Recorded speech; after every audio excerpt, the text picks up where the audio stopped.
നമസ്കാരം. പിണറായി വിജയൻ എന്ന നേതാവിനെ കേരള രാഷ്ട്രീയത്തിൻ്റെ ഉന്നതങ്ങളിലേക്ക് കൈപിടിച്ച് എത്തിച്ച നേതാക്കളിൽ വളരെ പ്രധാനപ്പെട്ട ഒരാൾ തന്നെയായിരുന്നു വി.എസ്. അച്യുതാനന്ദൻ.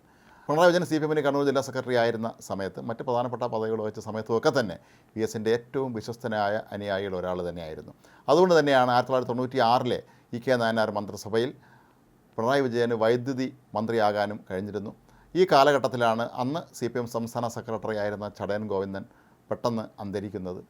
ഈ പദവിയിലേക്ക് പിണറായി വിജയനെ എത്തിക്കുന്നതിൽ പാർട്ടി സംസ്ഥാന സെക്രട്ടറി എന്ന വളരെ സുപ്രധാനമായ പദവിയിലേക്ക് പിണറായി വിജയനെ എത്തിക്കുന്നതിൽ വി.എസ്. അച്യുതാനന്ദൻ എന്ന നേതാവ് വഹിച്ച പങ്ക് വളരെ വലുതായിരുന്നു. എന്നാൽ പിന്നീട് പദവിയിലെത്തിയതിനു ശേഷം ഉണ്ടായ ചില വിഷയങ്ങളിൽ അതിശക്തമായ തോതിലുള്ള അഭിപ്രായ ഭിന്നത ഈ നേതാക്കൾ തമ്മിൽ ഉണ്ടായിരുന്നു എന്നുള്ളത് നിഷേധിക്കാനാവാത്ത സത്യമാണ്. അത് പലപ്പോഴും പരസ്യമായ അഭിപ്രായ പ്രകടനങ്ങളിലേക്ക് പോലും പോയി എന്നുള്ളതാണ് ഏറ്റവും പ്രധാനപ്പെട്ട കാര്യം. പലപ്പോഴും കമ്മ്യൂണിസ്റ്റ് പ്രസ്ഥാനങ്ങളിൽ ഇത്തരത്തിലുള്ള അഭിപ്രായ ഭിന്നതകൾ ഉണ്ടാകുമ്പോൾ അത് പാർട്ടി വേദികളിൽ മാത്രമാണ് പറയുക എന്നുള്ള പതിവ് രീതി മാറ്റി വി.എസും പിണറായിയും പൊതുവേദികളിൽ മാധ്യമങ്ങളോട് പോലും ഇത്തരത്തിൽ അങ്ങോട്ടും ഇങ്ങോട്ടും വിമർശിക്കുന്ന തലങ്ങളിലേക്ക് കാര്യങ്ങൾ എത്തിയിരുന്നു. പോളിറ്റ് ബ്യൂറോ ഒടുവിൽ നടപടിയെടുക്കുന്ന ഒരു ഘട്ടത്തിലേക്ക് വരെ ഇക്കാര്യം ചെന്ന് എത്തിയിരുന്നു എന്നുള്ള സത്യമാണ്. ഒരു പക്ഷേ ഇതിൻ്റെയൊക്കെ പ്രധാനപ്പെട്ട കാരണങ്ങളൊന്ന് ലാവ്ലിൻ കേസുമായി ബന്ധപ്പെട്ട് വി.എസ്. സ്വീകരിച്ച നിലപാടുകൾ തന്നെയായിരുന്നു. അതിശക്തമായ തോതിൽ പാർട്ടി നടത്തിയ ഈ ഒരു ഇടപാട് ശരിയായിരുന്നില്ല എന്ന് വി.എസ്. എല്ലാ വേദികളിലും പറഞ്ഞത്. ലാവ്ലിനുമായി ബന്ധപ്പെട്ട എല്ലാ വിഷയങ്ങളിലും വി.എസ്. വളരെ ശക്തമായ നിലപാട്, അതായത് ഒരു യഥാർത്ഥ കമ്മ്യൂണിസ്റ്റാണ് നിലപാടാണ് അന്ന് സ്വീകരിച്ചിരുന്നത്. പാർട്ടി പണം കൈപ്പറ്റി എന്നുള്ള ആരോപണത്തെക്കുറിച്ച് വി.എസ്. ശരിക്കും പറഞ്ഞാൽ പാർട്ടി വേദികൾക്ക് പുറത്തു പോലും വ്യംഗ്യമായി പലപ്പോഴും സംസാരിച്ചിരുന്നു. പിന്നീട് അദ്ദേഹം മുഖ്യമന്ത്രിയായിരുന്ന കാലഘട്ടത്തിൽ പോലും ഇക്കാര്യത്തിലൊന്നും തന്നെ യാതൊരു തരത്തിലുള്ള വിട്ടുവീഴ്ച നടത്താൻ അദ്ദേഹം തയ്യാറായിരുന്നില്ല. വി.എസ്. എന്നും പറയുമായിരുന്നത് നമ്മുടെ നാട്ടിലെ അഴിമതിക്കാരെയും സ്ത്രീപീഡനക്കാരെയും ഒക്കെ തന്നെ താൻ വിലങ്ങ് വെച്ച് നടത്തിക്കുമെന്നാണ് അന്ന് പലപ്പോഴും വി.എസ്. പ്രഖ്യാപിച്ചിരുന്നത്. കേരളത്തിലെ അഴിമതിക്കാരായ നിരവധി ഉദ്യോഗസ്ഥന്മാരൊക്കെ തന്നെ ഒരുപക്ഷെ പിടികൂടുന്ന കാര്യത്തിലൊക്കെ അന്ന് വി.എസ്. സർക്കാരിൻ്റെ പങ്ക് വളരെ പ്രധാനമാണ്.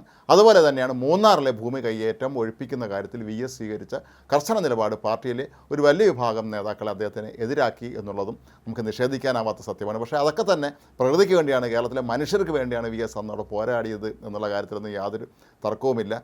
ഒരു ഘട്ടം കഴിഞ്ഞപ്പോൾ വി.എസ്. പാർട്ടിയുടെ വേദികളിൽ നിന്ന് പോലും ക്രമേണ അകലുന്നതായിട്ടാണ് തോന്നിയത്. എങ്കിൽ പോലും 2016 നിയമസഭാ തെരഞ്ഞെടുപ്പിൽ വി.എസിനെ തന്നെയാണ് അവർ പ്രധാന സംഘാടകനായ അല്ലെങ്കിൽ പ്രധാനപ്പെട്ട പ്രചാരകനായ രംഗത്തിറക്കിയത് എന്നുള്ളത് നമ്മൾ എപ്പോഴും ഓർക്കേണ്ട കാര്യം തന്നെയാണ്. ഒരു പക്ഷേ വി.എസ്. അച്യുതാനന്ദനെ ഒരിക്കൽ കൂടി മുഖ്യമന്ത്രിയാകാൻ 2011 ലഭിക്കുമായിരുന്ന ഒരവസരം സ്വന്തം പാർട്ടി നേതാക്കന്മാർ തന്നെയാണ് അട്ടിമറിച്ചത് എന്നുപോലും അന്ന് വ്യാപകമായ വാർത്തകൾ പുറത്തു വന്നിരുന്ന ഒരു കാലഘട്ടം കൂടിയായിരുന്നു. എന്നിട്ടും അദ്ദേഹം പ്രതിപക്ഷ നേതാവ് എന്നുള്ള നിലയിൽ തൻ്റേതായ നിലപാടുകളെ തന്നെ അന്ന് മുന്നോട്ട് പോവുകയായിരുന്നു. 2011 ഉമ്മൻചാണ്ടി മന്ത്രിസഭയിലും അദ്ദേഹം 2011 ഉമ്മൻചാണ്ടി മന്ത്രിസഭയിലെ ചില മന്ത്രിമാർക്കെതിരെ ആരോപണങ്ങൾ ഉന്നയിച്ചുകൊണ്ട് വി.എസ്. അന്ന് നടത്തിയ ചില ജനകീയ പോരാട്ടങ്ങളൊക്കെ തന്നെ ഏറെ ശ്രദ്ധ പിടിച്ചു പറ്റിയിരുന്നു. അതുപോലെ 2001 എ.കെ. ആന്റണി മന്ത്രിസഭയുടെ കാലത്ത് പ്രത്യേക നേതാവായിരുന്നപ്പോഴാണ് അദ്ദേഹം ഐസ്ക്രീം പാർലർ കേസ് വലിയൊരു വിവാദ വിഷയമാക്കി മാറ്റുന്നത്. അതിനുവേണ്ടി അദ്ദേഹം കോടതി വരെ പോരാടാൻ തയ്യാറായ രംഗത്തെത്തിയിരുന്നു. പക്ഷേ എല്ലാ കാര്യങ്ങളിലും വി.എസിന് സംഭവിച്ചത് വി.എസിൻ്റേതായ പാർട്ടിയുടെ ഒരു അടിസ്ഥാന രീതിയിലൂടെ മുന്നോട്ട് പോകുമ്പോൾ പാർട്ടിയിലെ പുതിയ തലമുറ അതനുസരിക്കാൻ തയ്യാറായിരുന്നവർക്ക് മറ്റു പല താല്പര്യങ്ങളും ഉണ്ടായിരുന്നതുകൊണ്ട് തന്നെ പിന്നീട് ഒരു ഘട്ടം കഴിഞ്ഞപ്പോൾ വി.എസിൻ്റെ ഈ നിലപാടുകളെ അവർ അംഗീകരിക്കാത്തൊരവസ്ഥയിലേക്കാണ് കാര്യങ്ങൾ കൊണ്ടുവന്നെത്തിച്ചത്. പക്ഷേ വി.എസ്. അവസാനം വരെ തൻ്റെ ജീവിത അന്ത്യം വരെയും ഒരു യഥാർത്ഥ കമ്മ്യൂണിസ്റ്റുകാരനായി തന്നെ തുടർന്നു എന്നുള്ള കാര്യത്തിലൊന്നും ആർക്കും തർക്കിക്കാൻ കഴിയുകയില്ല.